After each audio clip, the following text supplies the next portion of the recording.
2 seconds. I'll... Oh.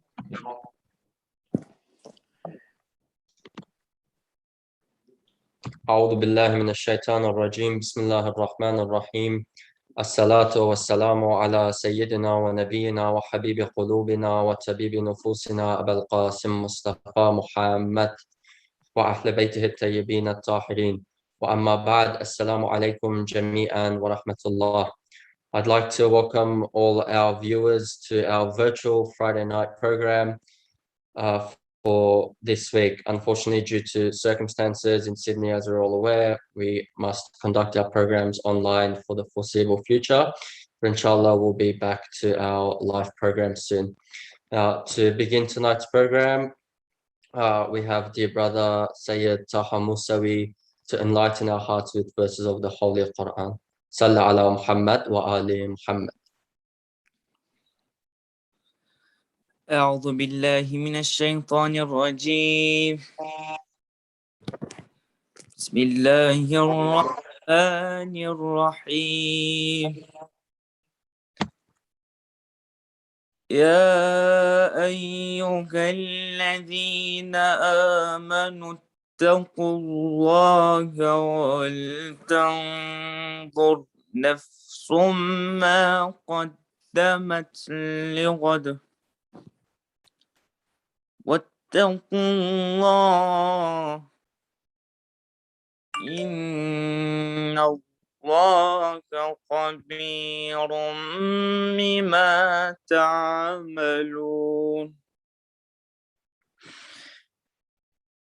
يا أيها الذين آمنوا اتقوا الله ولتنظر نفس ما قدمت لغد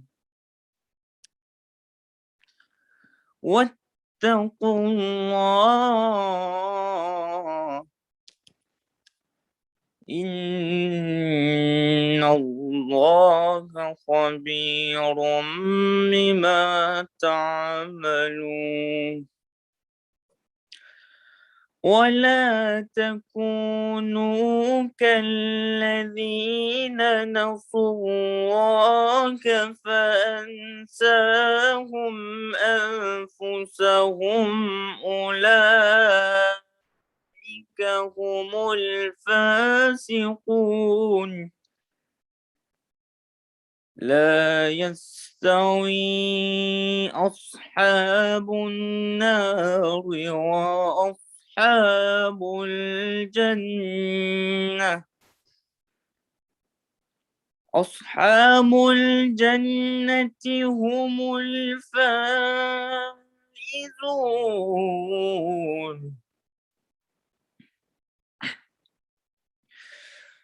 لو أنزلنا هذا القرآن على جبل لرأيته خاشعا متصدعا من خشية الله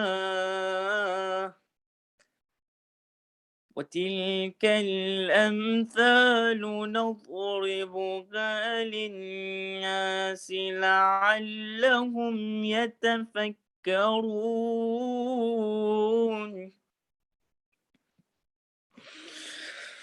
لو أنزلنا هذا القرآن على جبل لرأيته خاشعا متصدعا من خشية الله وتلك الأمثال نضربها للناس لعلهم يتفكرون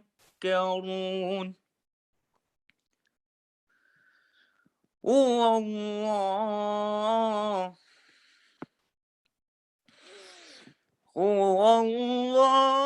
الذي لا إله إلا هو عالم الغيب والشهادة هو الرحمن الرحيم هو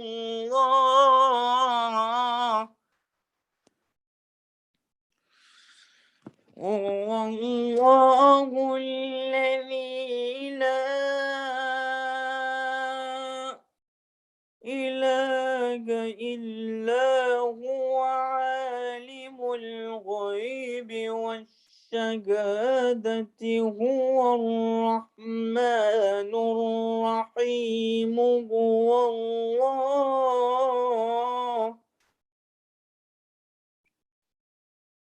والله الذي لا إله إلا هو هو الله الذي لا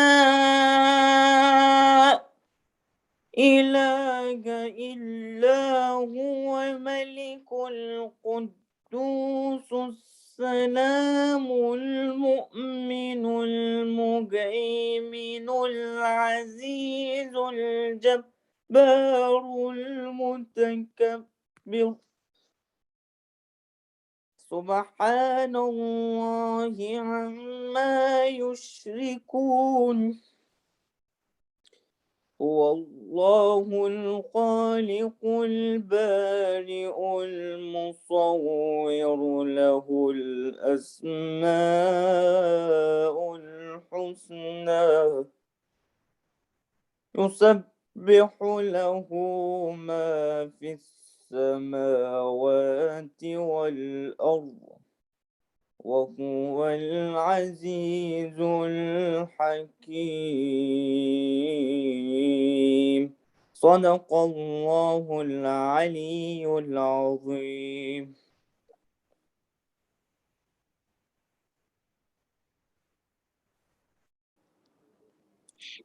Thank you very much, Brother Taha, for that beautiful recitation. May Allah bless you both in this life and the next. I'd like to ask our audience to please recite aloud salawat or for his well-being, please.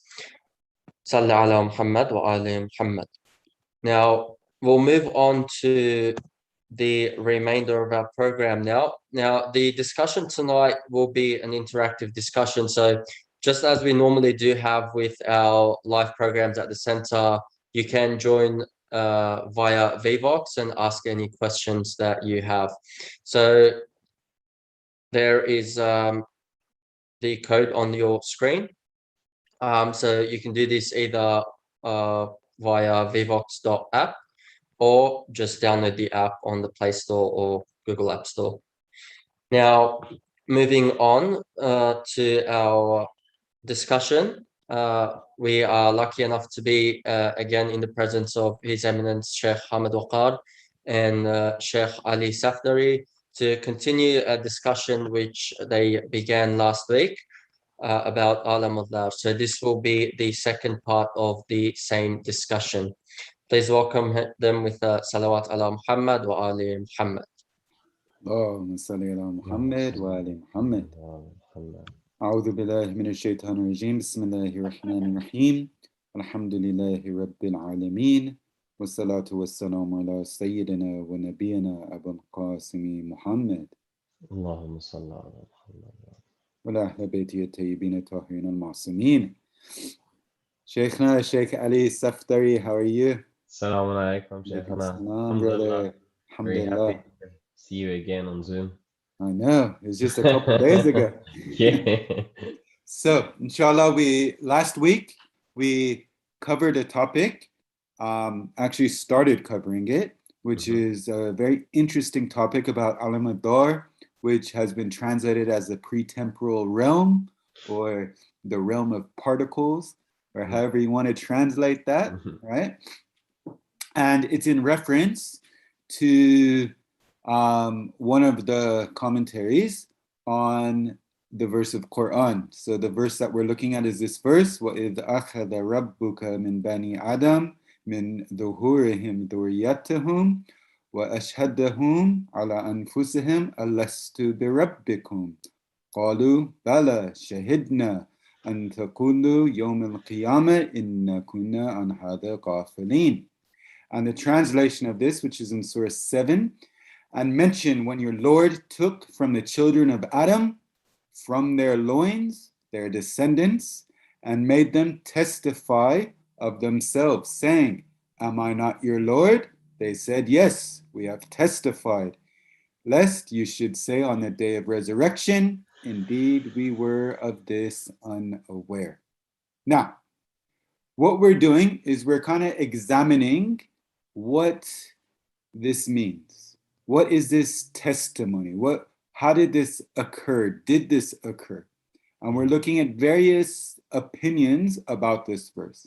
The first opinion that we looked at last week was called the Pre-Temporal Realm. And this is taking the literal meaning of this verse. It's taking the literal meaning of numerous traditions about this verse. And it's saying that, yes, we had some form of existence before our present existence. And in that form of existence, Allah said, Am I not your Lord? And we testified in the affirmative that he is. Right? And then that's what this verse is saying. So that's a literal explanation or the literal story of this verse. Now, there is a potential critique or potential problem with this, and that's we don't remember this testimony that we gave. And if the outcome of this testimony is for us to say, or us not to have a complaint on the day of judgment, our inability to recall this testimony might be problematic. Yes. So because of the potential problems, other theories were presented to try to explain this verse. And the second opinion that we gave, right, which Sheikh Ali titled The Story of My Life from some popular song, which he informed me about the last week that I didn't know, thankfully. So in this opinion basically takes the literal aspect of the verse saying that we descended from the loins of Adam. So, literally we descended from Adam, but it's looking at the testimony aspect in a symbolic way, where through life's experiences, we understand the need for God, we understand the need for prophethood and all of that. And that's the testimony, is us recognizing that there has to be a God who has to be worshipped and served, right? So that's going against the meaning that first pops into your head when you look at the verse. And as Sheikh Ali explained last week, that although that's true, this isn't what you would think of when you read the verse. Those who support this view would say that we can't use the apparent meaning because of the critique, where us not remembering the testimony would not have an effect on the day of judgment. That end part of the verse where it says, let me just read it exactly what it says, where it says, lest you should say on the day of resurrection, indeed we were of this unaware. We are unaware because we don't remember the testimony. So this second opinion is trying to answer that critique or give a different possible explanation. So that's where we left off. So hopefully that's a good summary. And just on the second view, it's the loin of every father, not just Adam. Yes. So down the line. All right. So now the third view that we have is the fitra. Correct. Right? And this is looking at the verse metaphorically, right? First of all, though, let's look for a second and try to explain what this fitra is, right? So my brief little input, which I'll say right now, and then Sheikh Ali could take over.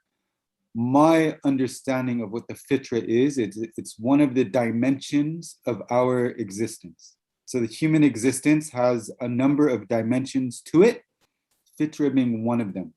Now this fitra is not unique to the individual. Everybody has the same fitra. our connection to the fitra is different because of our actions. We might distance ourselves from that fitra, or might cloud the fitra where we can't see it. But the fitra is the same in everyone. So this is one aspect of humanity that everybody shares, right? Now, when we're using that to explain this verse and to explain this testimony that was given, I want to ask Sheikh Ali to kind of touch upon that and get the ball rolling per se. Inshallah. Bismillah ar-Rahman ar-Rahim. Thank you for that good introduction, Sheikh, and summary from last week. Fitra, we haven't been told much about its ontology in our riwayat. Right? It hasn't been mentioned where this exists exactly, in which, how you said this is a dimension of our existence. We're not really given where does this persist, is this inside the spirit, the soul? Is it somehow, also affecting the body as well? I personally haven't come across something like that. If you have, then please do shed some light. No, on I haven't found a location for the fitra. But even conceptually speaking, like it's not made very clear how it interacts with these other dimensions. No. Yeah. What we just know about it is just the effects, right? Yeah, and I think that's actually one of the very interesting parts of our belief system, or of Islam, is that we've been presented a number of different dimensions of the human existence, and sometimes words are used interchangeably, sometimes words are used in a specific meaning unique to that own word. So like with the heart, for instance, that's been used in different ways. Soul has been used in different ways, right? But we have nafs, we have ruh, we have the fitra, we have different levels of each, and trying to kind of understand how they interplay with one another and interact with one another is a very interesting discussion. And Philosophers and ulama do try. Mm. They do try to provide solutions and proposals, but we have nothing, at least in our riwayat, or there will be hints of it and suggestions of it, but nothing outside the scope of philosophy or irfan that, in the Quran or Hadith, you find something like how, like you said, how does the ruh interact? I mean, the only question we asked of God in the Quran about the ruh is, what is the ruh? And then he pretty much said, قُلْ الرُّوحُ مِنْ أَمْرِ رَبِّي. The spirit is from the realm of the Amr. Like, we know that it's not something from the temporal realm, it's from something beyond the physical realm, but that's pretty much. And how does the verse go? And وَمَا أُوتِيتُم مِّنَ الْعِلْمِ إِلَّا قَلِيلًا. And you have not been given from knowledge except a little. Yeah. So, I mean, given that the essence of the thing itself is not explained, sometimes like it's, even like sometimes the basic is not explained, let alone how it interacts with other components. Yeah, so I've seen people try to explain the fitra in a number of different ways. So for instance, trying to explain it as instinct. Yeah. Right. So the human instinct is the fitra, which is that's wrong. Instinct is instinct. That's something else. Right. What is the instinct though? So instinct. So there's different instincts, right? So some could be like animalistic instincts, primordial instincts, where an infant will seek milk, or we're hungry and we'll eat, or we're thirsty and we'll drink. And these are things that don't have to be taught to us. They're instinctual for us. And others are like more akhlaqi style instincts, where we want to, like morality, social nature, trying to the instinct to be loved, to be accepted, things like want to live for a long time, sort of thing. Yeah. But where does that come from? Where does it come from? Like, what do you mean? Where does, like, what are we looking at? Do we have do we have a biological description for it? Like, my point is, I think even this term instinct is not it's elusive, at least. No. So yeah. So with instinct, we're just looking at examples and throwing the example in that category, right? Yeah, so I feel like we're doing the same in the Quranic literature, right? That we're saying, for example, we have a God-seeking instinct. So I wouldn't see a problem in using it that way, as long as we haven't, limited instinct to be something physical. Yeah, Then yeah. I'm not saying that we don't have instincts. I'm just saying the fitra is different than an instinct. Okay, how Yeah. so? So I feel like because some people like instincts are different. People have different instincts. Right, you're saying because the fitra doesn't vary and instincts vary, therefore, Yeah. okay. So Okay, like the way I look at it is, it's this is not the case, but this is the way I look at it. Like imagine a body outside of our existence called the fitra that we all tap into. I think of it more as a set of rules, to be honest, that somehow God has programmed into our soul, and He has programmed this into everyone. Yeah. And so how He's programmed into that, we haven't been told. Like you said, where in the soul it is, we don't know. But I think that's the most effective way to, or the most functional way to think about it, as opposed to, yeah. What do you think of that? Yeah, like I see those as very similar, right? So with mine, I'm saying we tap into that. With yours, you're saying it goes the opposite way, where God, has a program that he downloads into all of us instead of us uploading into it, right? It's the same thing. Yeah, but yeah, like it's something where everyone shares. All right. Would using the word instinct not create a sense that it is animalistic? Yeah. So I think that's what definitely, you were getting at. instincts can be animalistic, yes, and then that would be like you wouldn't say the fitra is thirst. You know what I mean? So definitely you have to differentiate from that. So yeah, 100%. They do have an Arabic term for instinct as well, right? They have gharaiz, ghariza. Yeah. Yeah. It's different. But yeah, so like I've seen whole lecture series by people like non-scholars, not people who have studied Islam in Hausa, but people who have taken these terms, and the thing is, when you read these terms in books of akhlaq or translated material, even in the original language, doesn't matter. If you're just reading a book, you're not going to get the full understand or the holistic understanding of these terms. You know what I mean? Even when we're studying it in depth, as you say, philosophers will get together and think about it for years and create a theory.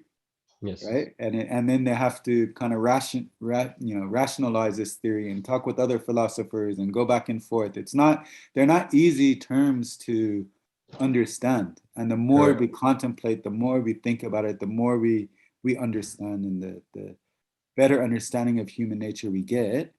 But it's interesting to me that people with a lack of understanding will go and I feel create more problems with it, because then anyone who's listening also has this lack of understanding if they don't think about it.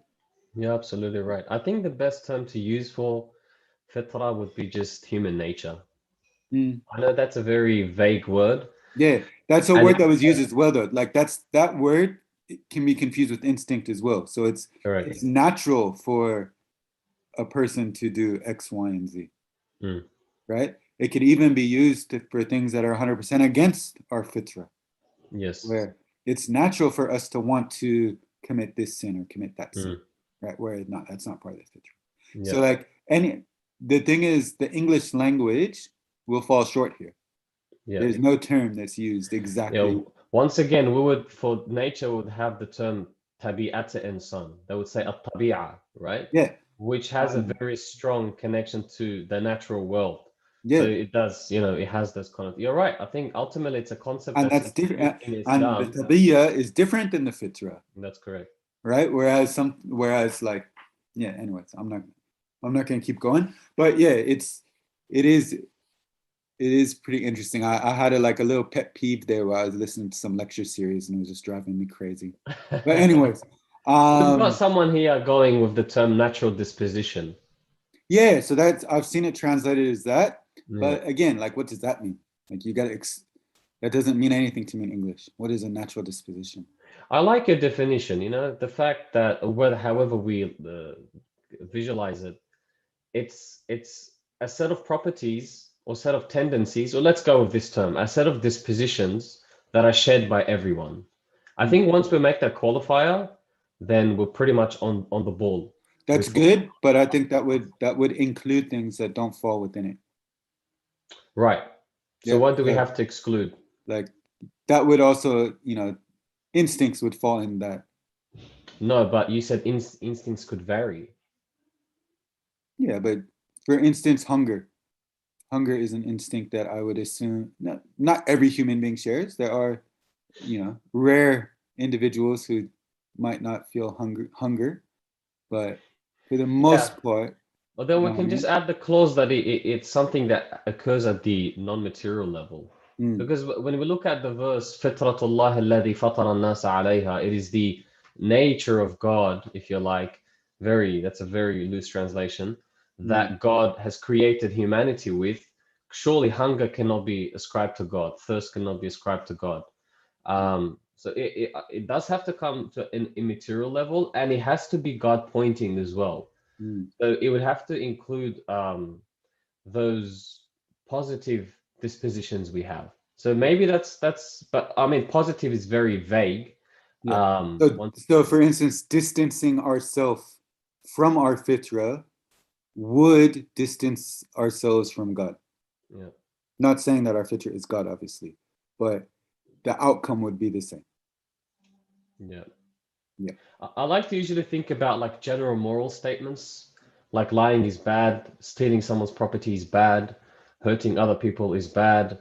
Your fitra is happy when you help people. Your fitra is happy when you tell the truth.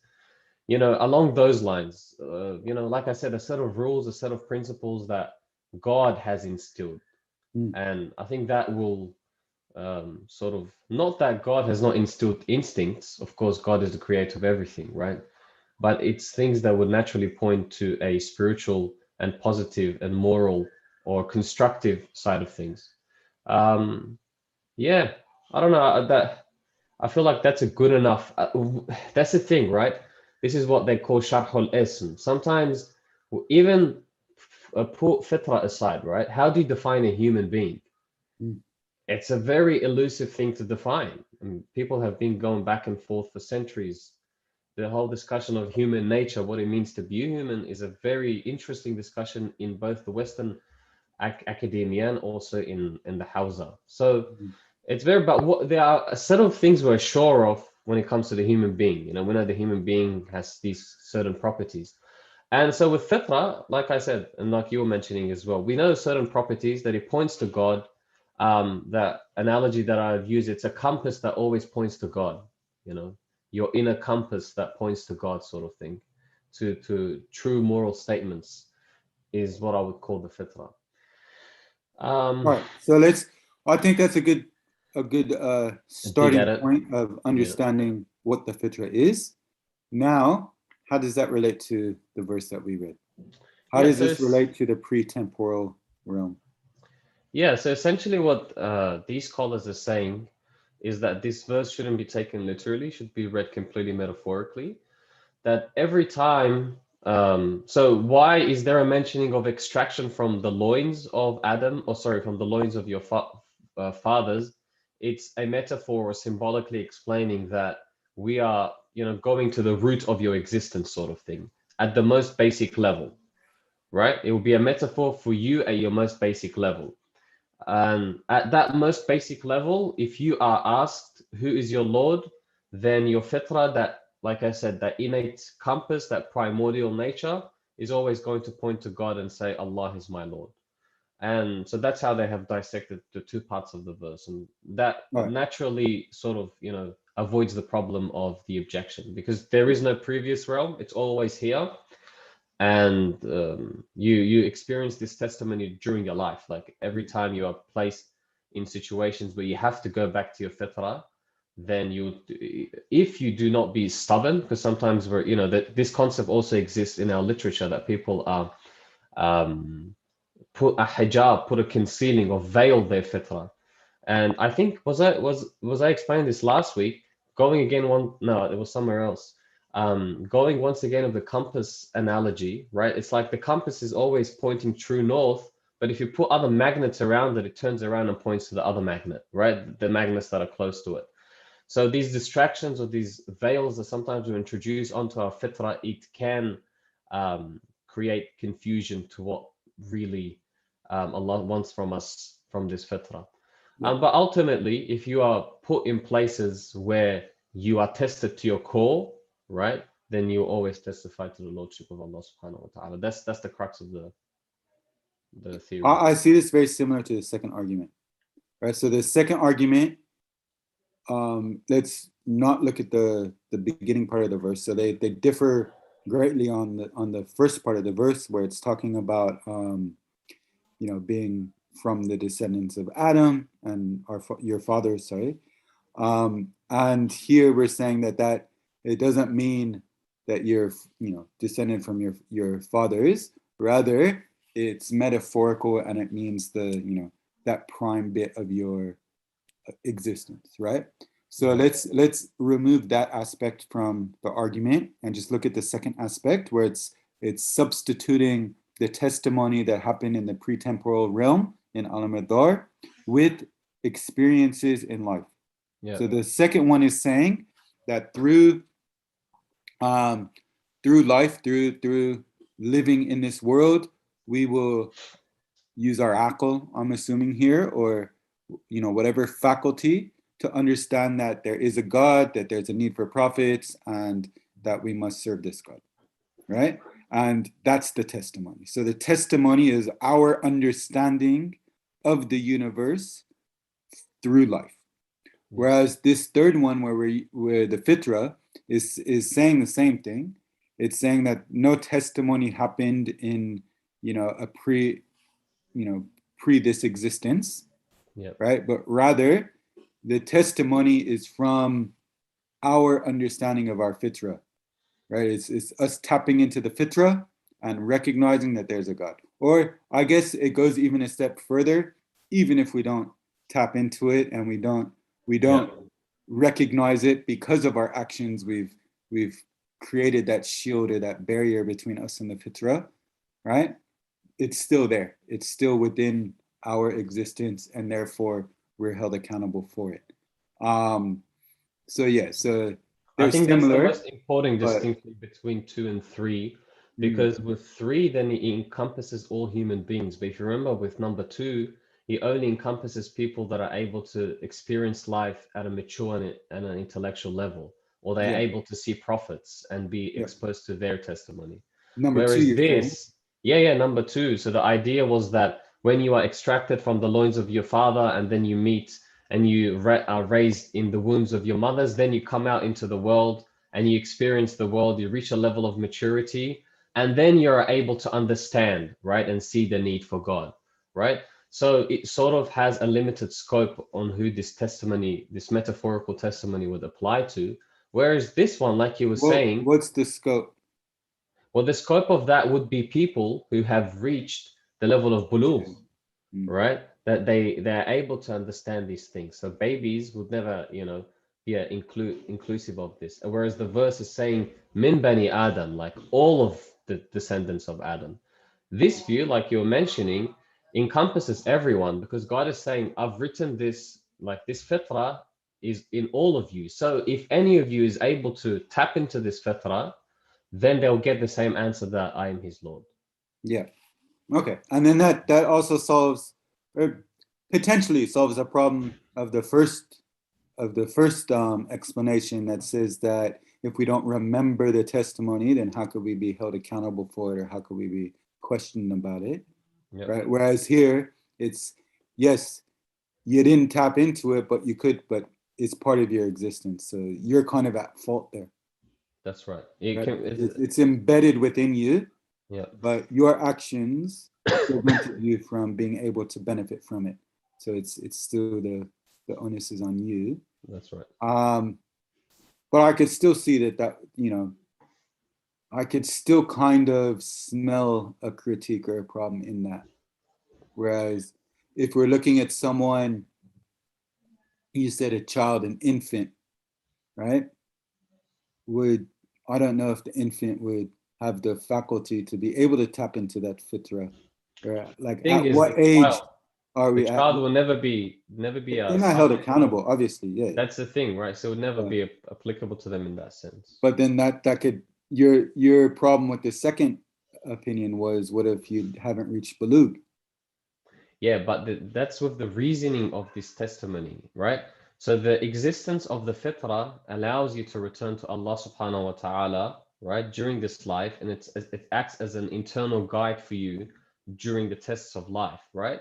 So that if you do not return to this during your life, then you'll be held accountable, right? The baby has this in a state where it's not able to like tap into it, if you like, because it never reaches a stage of bulugh. Let's say a baby dies, la samahallah, after 2 years, right? The fitrah is still there, so the verse applies to it, right? But it's just, it didn't go through the second stage, so it's fine. Yeah, like it makes sense. It makes sense. I like it, but again, like, do we have to go metaphorical here? That's the whole crux of this discussion here, is whether that critique on the first opinion about not remembering the testimony warrants a metaphorical interpretation of the verse. Or worded better, how much does it warrant? Do we have to go fully metaphorical like we did here, or can we meet in a middle road sort of thing? I think we could use this in the middle road, like even the fitrah. Like we could say the first part of the verse is the same as the second opinion, but then the second part is referring to fitrah. Like I think this opinion can be used either way. Yeah, I think my preferred opinion, if we inshallah get by the end of it, sort of is an amalgamation of all of this that includes fitrah, and I think you really like that as well, because it stays true to the apparent meaning of the verse. All right, let's move on to the malakut. Your favorite word. All right, so the fourth opinion. So first opinion was the actual pre-temporal existence where we testified. Second opinion was the that understanding of divine responsibility that occurs after Balugh, and that's the testimony metaphorically. Third one is the fitrah is a testimony metaphorically. Fourth one is the malakut. So the malakut is a different dimension of existence, right? And for all the, I don't know, I can't think of the word, but anyways, for all the people who love the science fiction stuff, multiple I think this will be interesting because it seems like it's a parallel universe. I had some interesting photos on the slides about like parallel universes and stuff. Thinking all right, let's look at the malakut first. First, tell me, what is the malakut, Sheikh? Maulana. So this opinion is unique to Sayyid al-Allama Tabatabai, right? You should always expect him to do something different. He's always got something up his sleeve, rahmatullahi alayh. So the concept of the malakut, I don't know let's answer this question. If people are meant to tap into this disposition, why did we need prophets? No, I'm going to leave that to you. All right. So same thing with the question of the aql, right? So Allah did give us a faculty to understand right from wrong, and he gave us this fitrah where we can tap into it to be guided towards the right and towards the divine.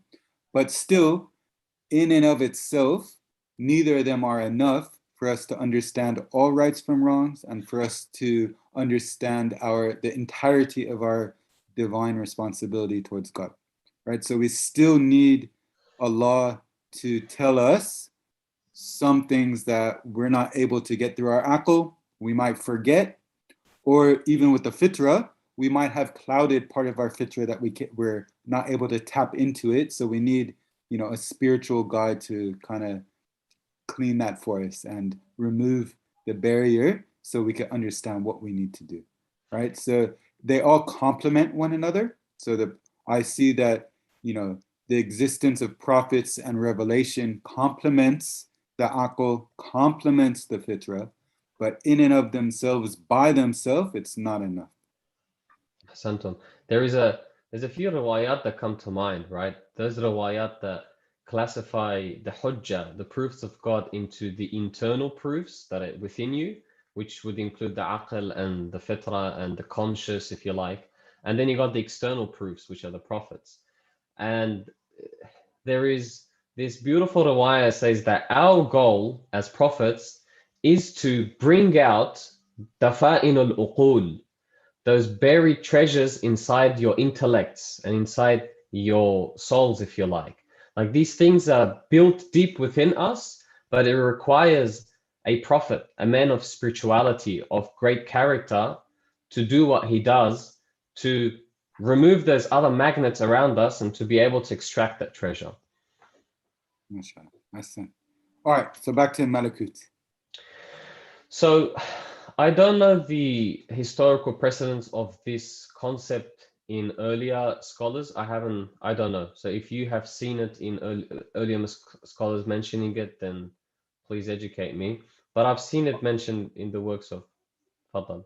No, you mean this opinion or the Malakut? No, Malakut itself.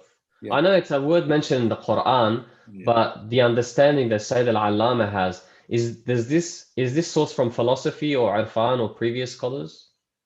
Look, I don't have anything offhand concrete, but I do believe that it sounds very earlier philosophers have discussed it.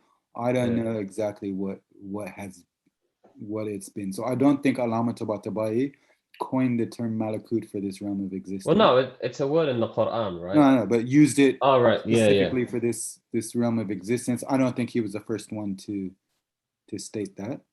I think this was discussed previous to him, through the major philosophers of Islam. Yeah. So essentially, but conceptually, where I think definitely Allama Tabatabai and the likes of Allama Tabatabai really, ironed it out, and they advanced this concept, but they didn't create the concept. Yeah. Because so essentially the Malakut you're earlier mentioning, it's a parallel existence that we, these are good analogies to have, but not accurate descriptions. These are parallel existence we have, or another dimension of existence we have, in, if you like, in the realm of the barzakh. Like concurrently with our existence here, there is another existence in a realm that is not physical, right? It's above this realm. And for example, if you look at the verse, why the barzakh? Is there somewhere that mentions it being in the barzakh? Yeah, so there is a link to the barzakh. For example, let me give you this example that's used in the Quran, right? About do you wish to eat the flesh of your dead brother? Do you wish to eat the dead flesh of your brother, in reference to backbiting, right? So this is the state of the person, the parallel existence of the person that's backbiting his brother in this realm of the Malakut. Now, some people call that, what do they call that? Cheshme Barzakhi, right? Or Alame Barzakh. Like, it's not the most accurate description, because we know the Barzakh is the realm you enter after this world and after you pass away. But yeah, so it is a bit of a, how do you say tasamuh in, leniency in the usage of the words, right? When they say barzakh, they use barzakh in this sense as well. But anyways, the crux of the story with Malakut is that it's essentially the states that your soul is experiencing in a realm that we define for the soul. So like there's another verse that says those who eat from the wealth of the orphan without their consent, it's as if in their butun, in their stomachs, there is fire, right? Clearly there's no fire happening inside all of these people who are, taking interest is another good example, riba. And we have many of these in the rawayat as well, that a certain action has a certain representation. Your salah looks like this, your hasanat look like this. This is the realm of the malakut, and it's been mentioned in the Quran as well, and it's a concurrent realm. So there's a verse, for example, that in the beginning of Surah Mulk, it says, وَتَبَارَكَ الَّذِي لَهُ مُلْكُ السَّمَاوَاتِ وَالْأَرْضِ, right? Glorify or blessed is the one who possesses the mulk. The mulk is the material realm, And then in another verse, I think it's at the end of Surah Yasin, it says, فَسُبْحَانَ الَّذِي بِيَدِهِ مَلَكُوتُ كُلِّ شَيْءٍ. Right? So we have this distinction made in the Quran between mulk, which is the material realm, and this parallel existence, if you like, this non-material parallel existence we have, which is referred to as the malakut. All right, let me just try to see if I'm understanding this correctly, right? And obviously, this parallel existence is not unique to the malakut. There's other existences beyond the malakut as well, Yes. right? But we're just talking about the malakut here.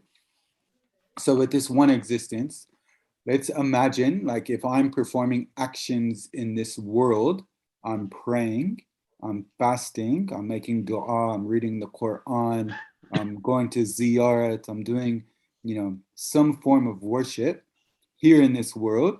It has an effect on my soul. Inshallah, I get closer to God and I feel it here.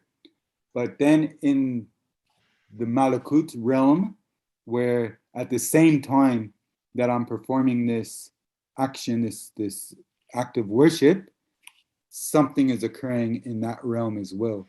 And then that realm there might be more of an intense reward or change or something in that realm. Manifestation. Right? Manifestation of this worship. It would be a higher manifestation, right? And same thing with sin. So if I'm performing a sin in this world, in the malakut realm, it would have a more disastrous repercussion, as you're mentioning, maybe the fire is full of, or the belly is full of fire, or eating the dead flesh, or whatever other punishments might manifest over there, as well as in the hereafter, right? Correct. So we have this realm that is coexisting with us, meaning that our actions are affecting that realm, what happens in that realm, right? It's not that realm is in existence, parallel to us, but not connected to us, right? So that's right. We, like, what we do in this realm, in this Is earth, mirrored. influence, is mirrored at a higher level in the malakut, and then at an even higher level in the realms beyond the malakut. That's right. Right? Now, that being said, I'm assuming we're going back to the testimony here. And this testimony that's mentioned in the verse, is that a testimony that occurs in that realm? Or is just the existence of that realm and our higher existence, or our malakuti existence, understanding the existence of God there, trickling down to us here, right? Because we affect the malakut, but does the malakut affect us? So what Sayyid al-Allama says is that the realm of the malakut, even though, like you said, there are more intense manifestations of what we do here, would directly impact our representations and manifestations there, but it's a realm that is free from sin, right? Things do exist in the way they do, but there is no sinning happening there. There's no disobedience of God. It's a realm that is more directly connected to God. He uses this analogy, he's saying the human being from one side is connected to Alamul Mulk, the material realm, which he has control over, and there are pollutions of disobedience and sinning, right? And so the human being's in the middle, this is the human being, and then here is the Alamul Mulk, where he has dominion over, he can make decisions, right? And then that, he also is connected to Alamul Malakut. But this Alamul Malakut is not so much in his hands directly, right? Yes, what he does here affects it here. But this Alam al-Malakut has a very strong connection to Allah subhanahu wa ta'ala. Bear that in mind, because that's very important. And he uses that to say this testimony is once again very much like the fitra idea, that in that realm, because there is a strong vicinity with Allah subhanahu wa ta'ala, it's not a realm of sinning and disobedience. Everything in that realm is testifying to the glory and to the divinehood of Allah subhanahu wa ta'ala and his lordship. Okay.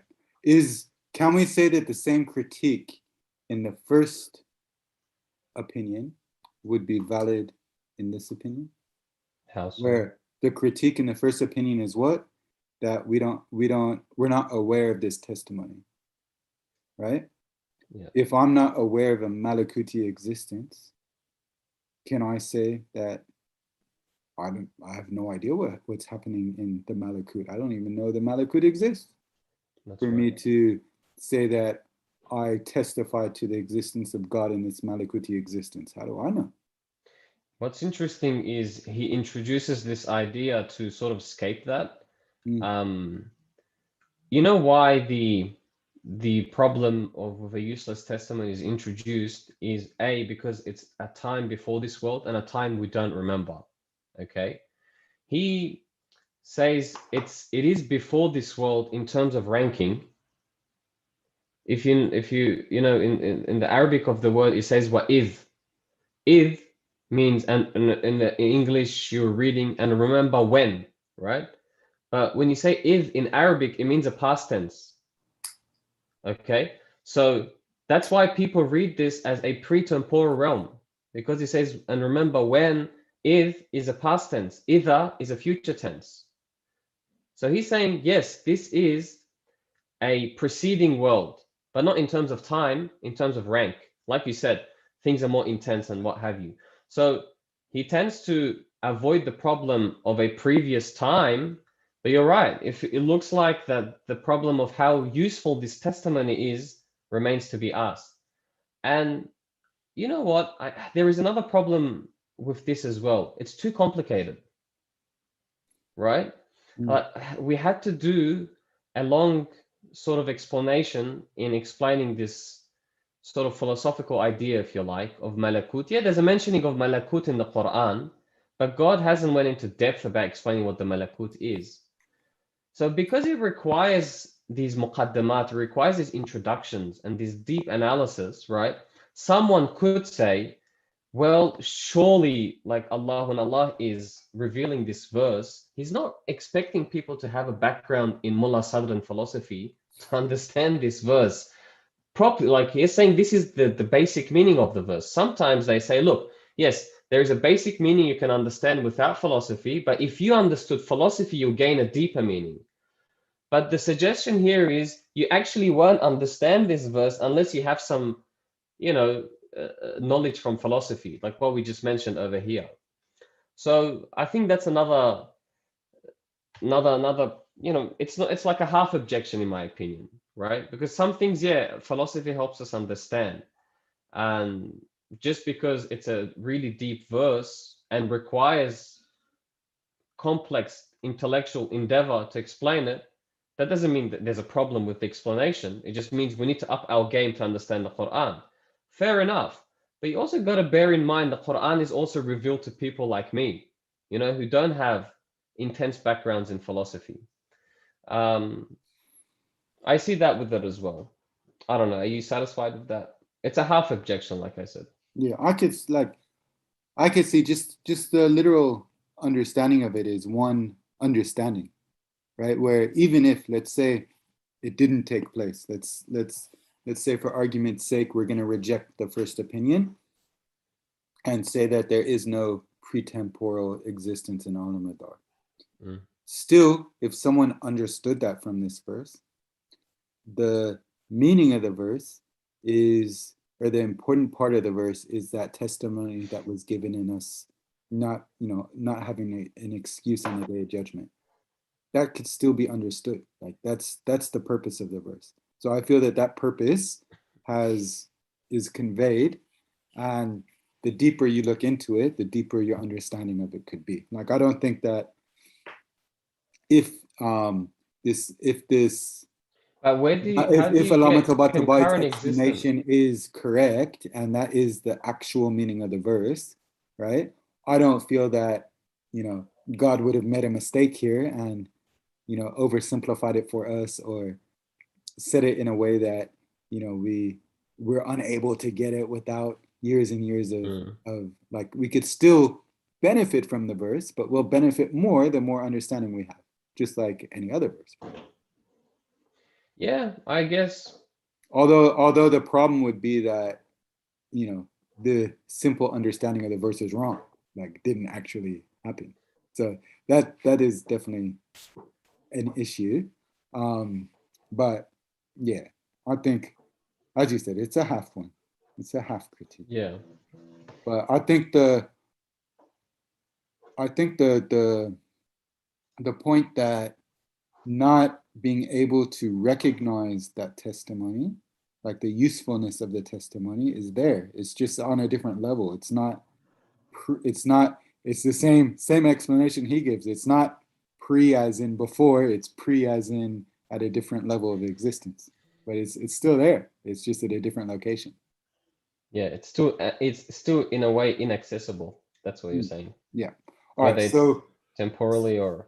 So now you've intrigued me with your fifth opinion that isn't on the slides, right? So I have the first four are on the slides. You kind of hinted at where you're going with it, but I'm gonna let you kind of describe what this fifth opinion is, and let me see if I like it or not.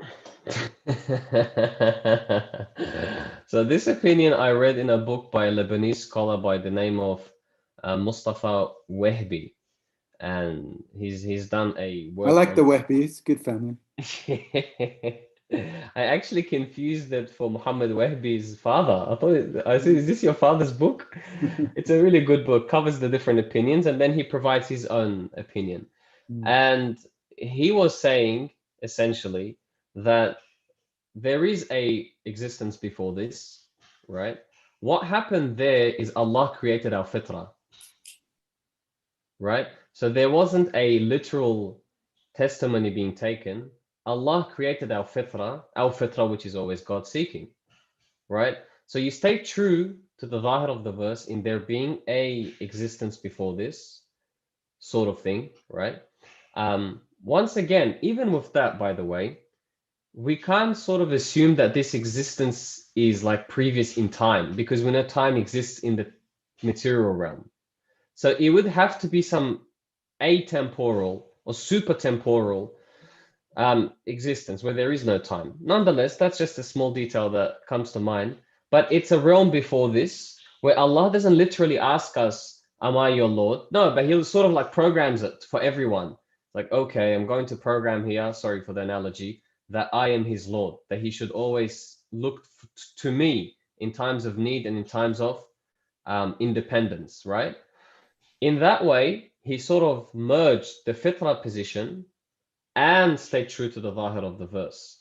And just the same way the fitrah position avoids all the objections of a useless testimony, it avoids that, but stays true by not going too metaphorical. And that's what I was suggesting, that the fitrah view goes fully metaphorical.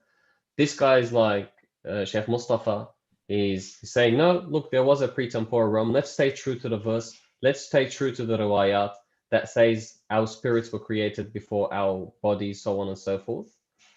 And let's call that stage of ishhad, of testimony taking, where Allah has made our fitrah. And there's that one riwayah, or other riwayats as well, which is very clear in this meaning.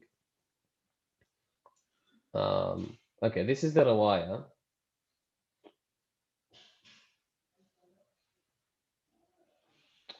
I read this last week as well, I think.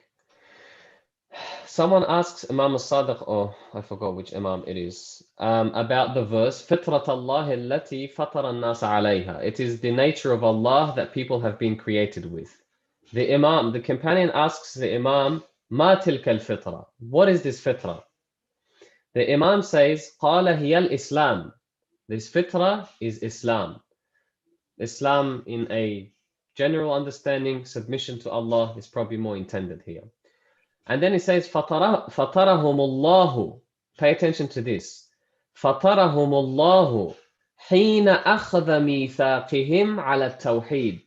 God created them according to this nature while he was taking the covenants from them. Do you see the link?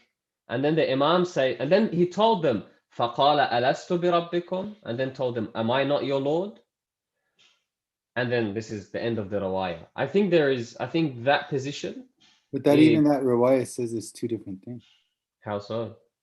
Like, while he was getting the testimony, he instilled the fitrah. Yeah, I'm saying he's linked like the two the concepts. testimony and the fitrah aren't one and the same. Yeah, but the testimony would only make sense after the fitrah has been made, right? If there Testimony was, happens. Like this riwayah yeah, is saying that the testimony happened after the fitrah. not after. It's saying Or why? fatara, yeah, so fatarahum Allahu hina akhadha mithaqihim. While he was taking the testimony, he was creating them on unity of God, on divinity. Yeah. So the fact that they're happening at the same time, it's shown, it could And be that's actually what I was actually thinking Mm. while you were describing this before this riwayah. So it's interesting that you mentioned that riwayah. But I was actually thinking, all right, look, why can't there be two? Like, why can't God have created the fitrah, and then that fitrah has, plays that same role that, that we're saying it plays, and also God, made us testify to him in a pre-temporal realm. Why can't it be both? Yeah, that Right? could be also And then true. if that, and this riwayah maybe is kind of pointing to that, or it could be pointing to, as you said, like it could be pointing to the fact, to the fitrah being, the correct answer, and like this fifth opinion being there. I like it. Look, I like it. If I was to say, I'm not gonna come and say which one is stronger, because obviously I'd have to be a much stronger scholar to do so. I just want to point that the first apparent meaning, right, has the issue of the useless testimony, meaning that we don't remember the testimony. And we would have to say that that problem is so big that we have to explain the verse in a different way. And if we agree that that's the case, that this problem is so big that the apparent meaning of the verse cannot be true, then the fitrah makes sense. But again, it has a similar issue.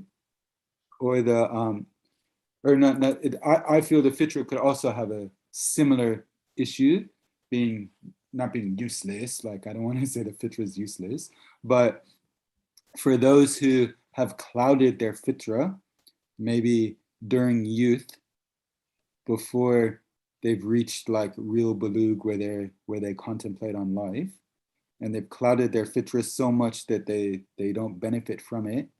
And then on the day of judgment, God says, yeah, you had this fitrah was part of your existence that you never tapped into, too bad.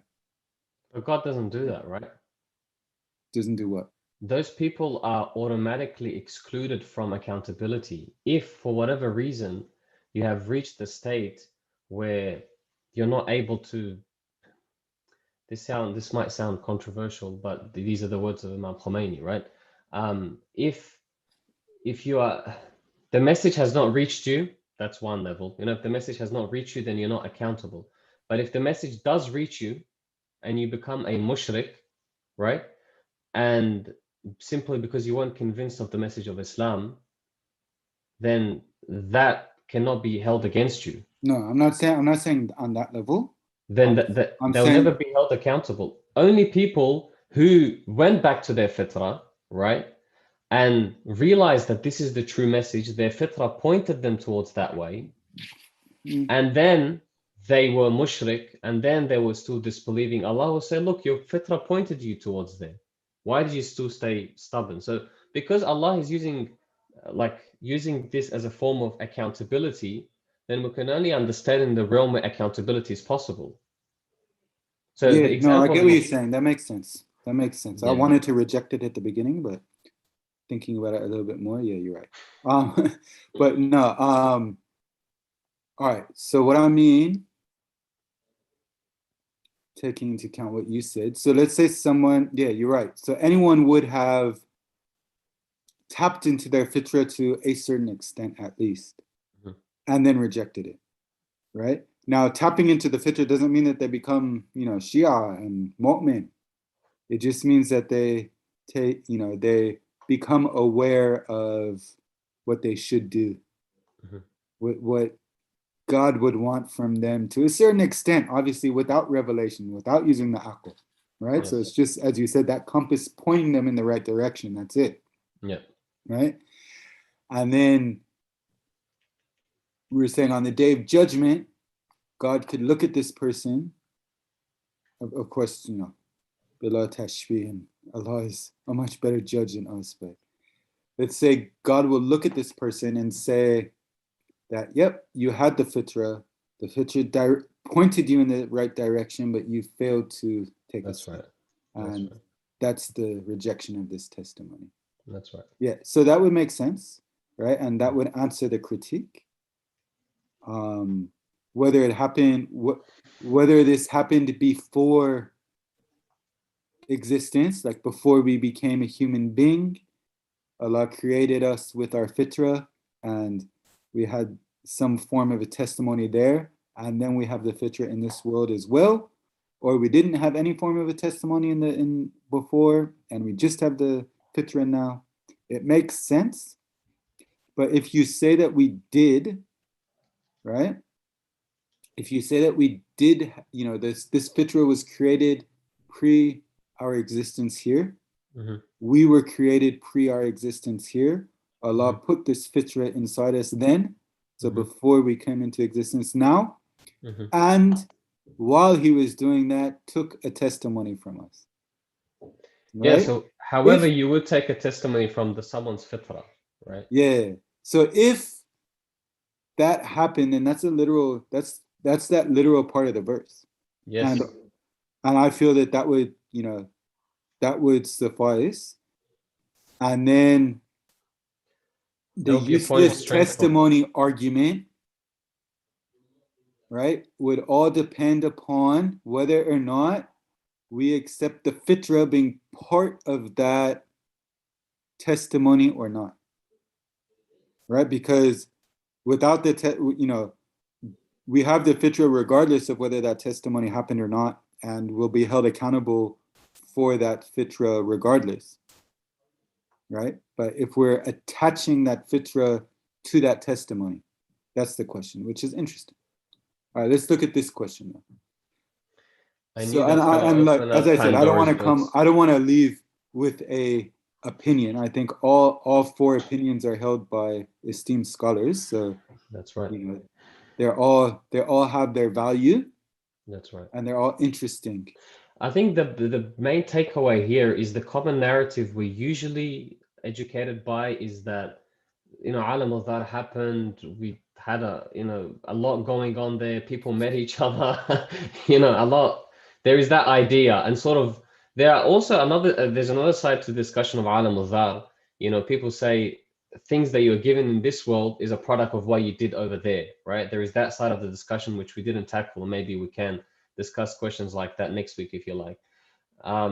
But I think the main takeaway here is that is not like this topic has been heavily debated from the time of Sheikh Mufid, Sayyid al-Murtaza. That's a long time ago. That's over 1,000 years ago, and still been. So it's not that the common narrative position is the Al-dhar existed in the way we think it existed.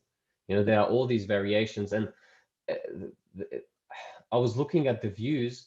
There's about 15 different views. Like if you look into the intricacies, they can differ on certain points, but this was essentially the gist of it, right? If you were to group them into four main views, this is what you would sort of get. So yeah, I think that's a good enough takeaway for our audience and for myself at least, that there are different opinions and ones that are could be more convincing than others. All right, let's look at the question. The question you opened a can of worms with. Yeah. All right. So atheists are not held accountable if they reject the idea of Islam because it's not convincing to them. Is that what you're saying? If it's truly not convincing to them, yes. But what do we mean by not convincing? If he does not give a possibility, like when you give him the argument and he's like, oh wait, that could be right? If he has that could be, then he's held accountable. But if he does not even get the could be inside his head, so what are you saying? Like if just for him, there is no possibility of what you're saying. There is no possibility of truth for what you're saying. Genuinely, it sounds to him 1 + 1 = 5. Like if it sounds like that to him, then God would not hold him accountable for that. So we're talking about yaqeen here. The expression they use is ihtimal al-khilaf. if Yes. they give the possibility, Yeah. that- So all right. So from my understanding of what you're saying is that if an atheist is presented with Islam and he says that there is 0% chance that this is correct. That's right. Zero. Like there's no possibility whatsoever, right? In that case, he won't be held accountable to it.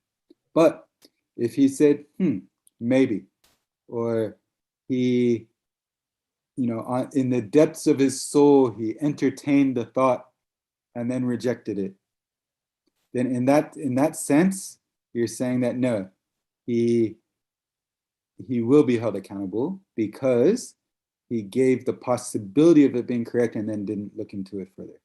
Yeah, even there you have to, God would judge him according to his, Yeah. like, And- we made a very binary here, but Yeah. it is a spectrum, right? Yeah. And then we're not talking about, Joe Smith in front of us who says that he's not convinced, right? Joe Smith has to look into the depths of his soul to ascertain whether or not he's convinced one way or the other, right? And God will hold him accountable to that. So a lot of time people might posture and say, yeah, there's no way that that's true, where in fact they might actually, give it 1% of a chance, right? That being said, this is controversial in the sense that there are a number of scholars who would disagree with this just completely. But the likes of Imam Khomeini and Ayatollah Misbah Yazdi and Shahid Mutahhari would agree with that statement, right? So you have scholars on both sides. I tend, like with this one, my understanding clearly falls with this. But yeah, it has to be explained in the right way. Not that you didn't explain it in the right way, but And I thank you for the question that was raised, right? Will always be a question that's raised when we explain this, and that's fine. But it's good to go into it in depth. That's correct. Because I've seen, not like I'm saying nothing that you said now, but I've seen a lot of misunderstandings come from conversations that were well explained. But it's just people hear it and then run with it in one way. That's right. It's one of the topics that we have to make sure are understood well. That's true. That's true. Thank you. No, I seriously learned there because I realized sometimes things appear obvious and simple in my head because I have read a lot on it and I have become convinced and it's been explained to me in so many different ways. But if I just say it out like that, without adding all those explanations that convinced me, then I'm only misguiding and causing misunderstanding. So no, thank you for clarifying further. Inshallah. Well, I mean, I only clarified because the question came up. If that question wasn't asked, I would have, it sounded good to me. All right. So I think that's good. I think we covered everything. Alhamdulillah. Yeah, inshallah. Yeah. All right. Next week we'll think of a topic and we'll let everyone know the topic, inshallah. But thank you, Sheikh Ali. Always Thank a you, pleasure. Maulana. Always a Really blessing. It's always amazing being able to just talk about Islam with someone. You know what I mean? And just go back and forth and look at bounce ideas. A verse of Quran. It's a amazing experience that we have, and inshallah, it's beneficial to. It really deepens the understanding when you're able to discuss it with someone. Yeah, and you don't understand something unless you could explain it. That's right. To a 5-year-old. There was when I was working at the school, Dr. Jabali was the principal, and we were going over positive psychology, and he would keep asking me to explain what are the, what is this, what is PERMA, what is this, and I'd have to explain it to him, and he was just waiting for me to be able to explain it smooth. Because once I could explain it smooth, that means I understand it. That's right. when I'm jolty and I'm going back and forth and I'm, I don't know exactly what the next step is, then it's clear that, all right, I still need to study a little bit further there. That's right. And he said that, the way that you know that you understand something is that you could explain it well. That's very true. Easily. And if you could explain it to a 5-year-old, then not only do you understand it, you're also a genius. That's what Einstein says, right? If you can't explain some really deep, complicated physics concept to the layman, you haven't understood it yourself. It's interesting. When I was studying Kitab al-Bay in Hausa, right? Some of the things that people, like some of the commentaries on Maqasid are so difficult. Like they're just so like, what is this? What is trying to be said here? Like why is this so hard to say this? And then you clearly understand, well, there's got to be a problem here. That's right. Yeah, sometimes you have to hide behind words, big words and different concepts to make it look like you know something. But yeah, Maqasid is a madloom book. Like everyone's tried to have a jab at it. And there's book after book, commentary after commentary. Of course. I mean, that's the whole purpose of it though. Yeah, we're waiting for your commentary on Maqasid and Bay to come out, Shaykh. My commentary? Yeah. In English. Well, when you write it, I'll translate it. Okay. All right, inshallah. Well, let's go. Let's let I think Masih is gonna come and give some announcements, inshallah. So from me, assalamu alaikum to everyone out there who's listening. Assalamu alaikum, inshallah. Keep us in your prayers. May Allah bless us and keep us safe in these times, and give us some sanity, inshallah. Give us some motivation to use this time to gain spirituality and, I don't know, closeness to God and going back closeness to our families, inshallah, not farther away from them. Inshallah. All right. So assalamu alaikum, brother. I'll let you go. Assalamu alaikum. Thank you very much to our dear Shaykh for that very interesting and engaging discussion. Some very nice back and forth going on between the two of you. I'm sure that'll go a long way to keep us all sane during these lockdowns. Inshallah, we'll hear from the Shaykh about the topic for next week, and stay tuned. We'll have it on our social media prior to the program. There's actually no announcements today. So just a quick reminder, our programs are run from your donation. So please donate generously. There's our bank details on your screen, and may Allah reward you for it both in this life and the next. Inshallah, we'll see you next week. Everyone, please try to stay safe. Assalamu alaikum